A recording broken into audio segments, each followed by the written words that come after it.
नमस्कार. Gardening with Jyotiraditya आणि शालिनी या यूट्यूब चॅनलमध्ये तुमचं स्वागत आहे. तर आज आम्ही चाललो आहोत कोकणात.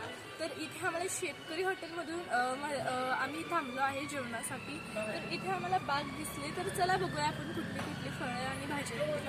तर सगळ्यात पहिला इथं आहे कोबी. तिथे छान अशी कोबीची सगळीकडेच लावली आहेत. कोबी, वांगो, वाटाणा. तुम्ही बघू शकता किती मोठे इथला कोबी मोठा आहे. अजून काही बारके काही मोठे. आणि इथे आहे कॉलीफ्लावर. तुम्ही बघू शकता किती मोठं आहे. इथे पण आहे, पण काही छोटे काही मोठे. आणि इथं टॅमॅटो सुद्धा आहे. अजून कच्चे आहेत ते. बघा तिकडे तर खूप झाड भरलेलं आहे. खरे दोनच झाड दिसत आहेत टॅमॅटोचे.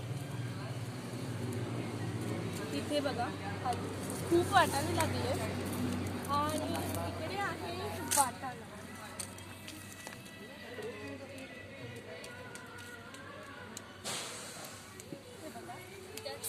शेंगा लावल्या. तुम्ही इथे बघू शकता. आणि हे वाटाण्याची शेंगा आहेत. आणि या खूप म्हणजे खूप गोड आहेत. आम्ही मगाशी एक खाल्ली दिली आहे. या पटकन तुटत नाही. आणि ह्या कोवळ्या शेंगा जस्ट आत्ता लागलेल्या आहेत. अजून कोवळ्या आहेत. या खूप म्हणजे खूप गोड आहेत. तर आजचा व्हिडिओ तुम्हाला आवडला असेल तर लाईक करा, शेअर करा, सबस्क्राईब करा आणि बेल आयकॉन दाबा. आणि नक्की विजिट द्या या हॉटेलला, शेतकरी हॉटेल. Bye bye.